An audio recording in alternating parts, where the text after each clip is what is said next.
سورۃ تکویر کی آیت نمبر 15 سے لے کے 18 تک ہم یہ دیکھتے ہیں کہ اللہ پاک ستاروں کی قسمیں کھاتے ہیں، پھر اللہ پاک رات کی اور صبح کی قسم کھاتے ہیں۔ یہ ساری قسمیں کھانے کے بعد اللہ پاک کس بات کے لیے قسم کھا رہے ہیں؟ تو آیت مبارکہ 19 میں آتا ہے کہ انہ لقول رسول کریم، کہ بے شک یہ قرآن ایک عزت والے رسول کا قول ہے۔ اس آیت مبارکہ میں کلام کا ذکر نہیں کیا گیا بلکہ قول کا ذکر کیا گیا ہے، کیونکہ کلام براہ راست کسی کے ساتھ منسلک ہوتا ہے، اور قول ہوتا ہے کہ آپ کسی اور کی بات کو آگے پہنچاتے ہیں، تو گویا کہ وہ الفاظ قول کہلاتے ہیں۔ جیسے کہ میں اپنی طرف سے کوئی بات کرتی ہوں تو وہ میرا کلام ہوتا ہے، لیکن اگر میں کسی کی بات بیان کرتی ہوں تو وہ قول ہو جاتا ہے۔ اب یہاں پر فرشتہ جو ہے وہ اللہ پاک کا کلام لے کر آ رہے ہیں، مگر کلام وہ اللہ کا ہے، لیکن چونکہ اس کو سنا فرشتے رہے نبی علیہ السلام کو، اس لیے وہ اب کلام قول ہو گیا ہے۔ لہذا جب اس قرآن کی نسبت اللہ پاک کی طرف کی جائے گی تو ہم اسے کلام اللہ کہیں گے، اور جب اس کی نسبت جو ہے فرشتے یا نبی علیہ السلام کی طرف کی جائے گی تو پھر یہ قول کہلایا جائے گا۔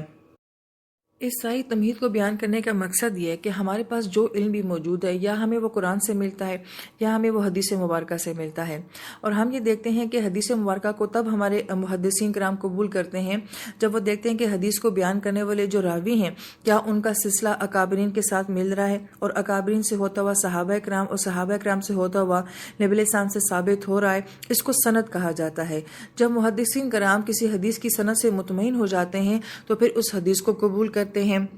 اس لیے ہم یہ کہتے ہیں کہ حدیث شریف کا علم بھی جو ہے وہ ایک محفوظ علم ہے۔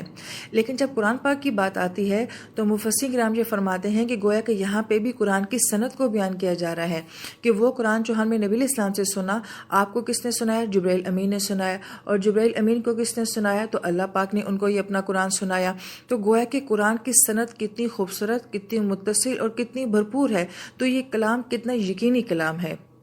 تو یہ ساری وضاحت تو قول کے بارے میں تھی۔ دوسرا لفظ جہاں پہ جو آلہ ہے وہ رسول آ رہا ہے، اور رسول جو ہے فعول کے وزن کے اوپر ہے، اور یہ مبالغے کا صیغہ ہوتا ہے، یعنی کہ ایک ذمہ دار رسول۔ رسول پیغام پہنچانے والے کو بھی کہتے ہیں، اس لیے فرشتوں کو بھی رسول کہا جاتا ہے، اور انبیاء کو بھی رسول اس لیے کہا جاتا ہے کہ وہ اللہ کا پیغام اللہ کے بندوں تک پہنچاتے ہیں۔ اور رسول کو عام زبان میں قاصد بھی کہا جاتا ہے، ایمبیسیڈر بھی کہا جاتا ہے۔ تو اللہ پاک اس آیت مبارکہ میں ایک لفظ کریم بھی لے کر آ رہے ہیں کہ یہ بہت عزت والے اور بہت معزز جو ہیں پیغام پہنچانے والے ہیں۔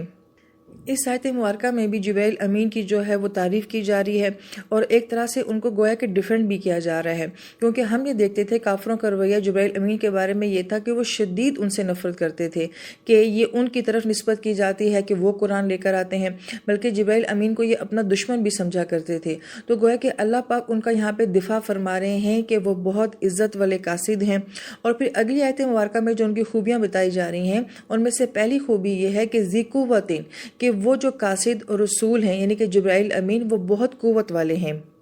سابقہ کتابوں میں ہم یہ دیکھتے ہیں کہ جبرائیل امین کا ذکر جو ہے وہ گبر ایل یا گبر ایل سے بھی آتا ہے، اور پھر یہ نام جبرائیل ہو گیا، یعنی کہ جبر اور ایل۔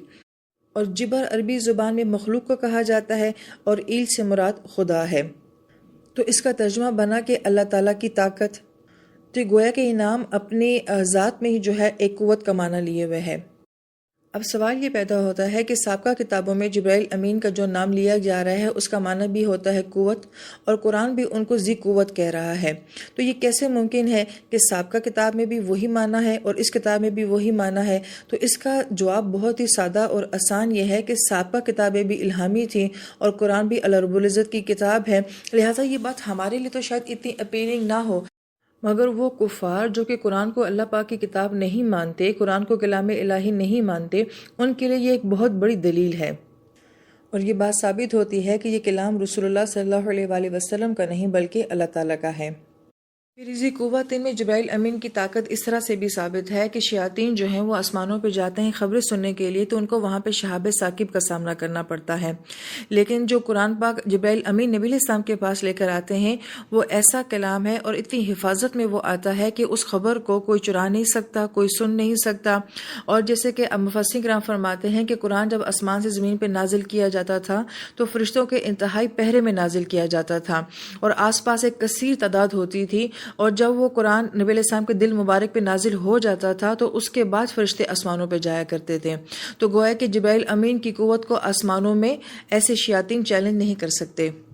پھر جبرائیل امین کی اگلی خوبی کیا بیان کی جا رہی ہے کہ ذی العرشی مکین، کہ وہ اس عرش والے کے مکین ہیں۔ عرش تو عربی زبان میں کہا جاتا ہے وہ لکڑی کا چھت جو کہ صحرائی لوگوں کے لیے بہت مہنگا اور بہت قیمتی تصور ہوتا تھا، تو گویا کہ وہ اس چیز کو عرش کہا کرتے تھے۔ مگر یہاں پہ ذی العرش سے مراد اللہ رب العزت کی ذات ہے، اور مکین کا مطلب ہوتا ہے جو کہیں مستقل رہتا ہو۔ کسی کو بہت اعلیٰ مقام دینا بھی مکین کہلاتا ہے۔ تو اس ہستی کا کیا مقام ہوگا کہ جس کا پڑوس اللہ رب العزت کا عرش ہے۔ ہم دنیا میں بھی یہ دیکھتے ہیں کہ اگر ہم کسی مشہور شخصیت کے پڑوس میں رہتے ہوں تو لوگ اس کو بڑے فخر کے انداز سے بتاتے ہیں، تو پھر جبرائیل امین کا فخر کس قدر اعلیٰ ہے کہ وہ تو اللہ پاک کے انتہائی قریب رہنے والی ہستی ہیں۔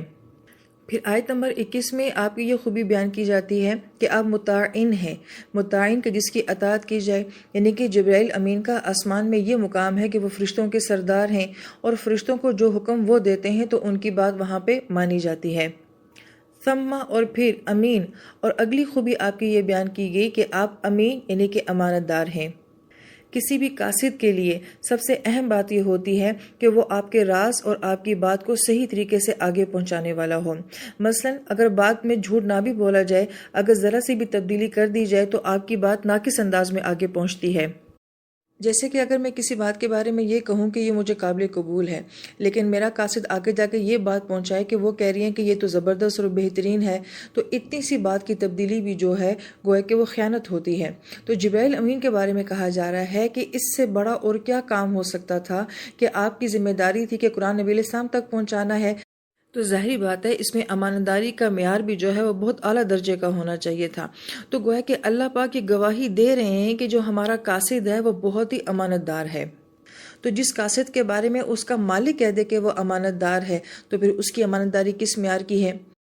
تو گویا کہ اللہ تعالیٰ خود اپنے قاصد کی جو ہے وہ تحسین فرما رہے ہیں، اور پھر اپنے ایک قاصد کی اتنی تمام تعریفیں بیان کرنے کے بعد پھر اللہ تعالیٰ اپنے دوسرے قاصد یعنی کہ جبرائیل امین نے قرآن نبی علیہ السلام تک پہنچایا، تو اب نبی دوسرے قاصد یعنی کہ رسول ہیں جنہوں نے قرآن امت تک پہنچایا ہے، تو اس کے بارے میں اللہ پاک آیت نمبر 22 میں فرماتے ہیں کہ وما صاحبکم بمجنون، جو تمہارے ساتھی ہیں وہ مجنون نہیں ہیں۔ یہاں پر مفسرین کرام بہت اہم نقطہ یہ بیان فرماتے ہیں کہ نبی علیہ السلام کے لیے صاحب کا لفظ استعمال کیا گیا ہے، آپ کو قوت والا یا کریم یا امانت دار نہیں کہا گیا۔ اس کی کیا وجہ ہے؟ اس لیے کہ صاحب کا مطلب ہوتا ہے وہ جو تمہارے ساتھ رہنے والا ہو اور بہت عرصے سے تمہارے ساتھ رہنے والا ہو۔ تو فرماتے ہیں جو میرا دوسرا قاصد ہے اس نے تو تمہارے ہی بیچ میں تمہارے ہی ساتھ زندگی گزاری ہے، اور نبوت سے پہلے ہی تم نے خود اپنی زبانوں سے میرے اس قاصد کو صادق اور امین کا لقب دیا ہے۔ اور پھر نبی علیہ السلام کے لیے فرمایا گیا ہے کہ وہ مجنون نہیں ہیں۔ اس کی بھی غالباً حکمت یہی مفسرین کرام فرماتے ہیں کہ عرب لوگوں کا مزاج یہی تھا کہ وہ ستاروں سے بہت سارے شگون لیا کرتے تھے، اور جنوں سے بھی غیب کی خبریں جو ہیں وہ معلوم کیا کرتے تھے، تو گویا کہ ان کی زبان میں ہی ان کو یہ بات سمجھائی جا رہی ہے ستاروں کی قسمیں کھا کے، اور پھر یہ فرما گے کہ تمہارے نبی جو ہے، تمہارا ساتھی جو ہے، اس کے اوپر کوئی جنون نہیں ہے، یعنی کہ یہ جن نہیں ہے۔ یا پھر عرب لوگ جب نبی علیہ السلام کو اس طرح کی باتیں کرتے ہوئے سنتے تھے کہ آپ علیہ السلام قبر حشر کی باتیں کرتے ہیں، تو وہ یہ کہتے تھے کہ شاید نبی علیہ السلام کے اوپر کسی قسم کا کوئی جادو ہو گیا ہے یا کسی آصف کا اثر ہو گیا ہے، تو اس کی تردید کی جا رہی ہے کہ نبی علیہ السلام جو باتیں تمہارے ساتھ کہہ رہے ہیں یہ کسی جنون کی وجہ سے نہیں کہہ رہے۔ اور آیت نمبر 23 میں تو اس سے بھی بڑا معاملہ بیان کیا جا رہا ہے کہ وَلَقَدْ رَآهُ بِأُفُقِ الْمُبِينِ، کہ تمہارے نبی نے جبرائیل امین کو آسمان کے کناروں پہ دیکھا ہے، اور عرب کے لوگ اس بات کو تسلیم کرنے کے لیے تیار نہیں تھے کہ کیسے دیکھا ہے، کس کیفیت میں دیکھا ہے۔ تو گویا اللہ تعالیٰ جو ہے وہ اس بات کی تصدیق فرما رہے ہیں کہ جو تمہارے نبی نے دیکھا ہے وہ برحق دیکھا ہے اور سچ دیکھا ہے۔ اور ایک اور بڑا اعتراض جو نبی علیہ السلام کے اوپر کافر کیا کرتے تھے کہ نبی جو ہیں وہ صحیح طریقے سے ہمیں غیب کی خبریں نہیں بتاتے ہیں، تو یہاں پہ کہا جا رہا ہے وَمَا هُوَ عَلَى الْغَيْبِ بِضَنِينٍ، کہ نبی جو ہیں وہ غیب کی خبروں کے اوپر بخیل نہیں ہے۔ ضنین کا لفظ جو ہے وہ بخیل کے لیے بھی آتا ہے، لالچی کے لیے بھی آتا ہے، اور یہاں بخیل سے مراد مال کا بخیل نہیں ہے بلکہ ایسا شخص جو کہ معلومات کے بارے میں بخیل ہو۔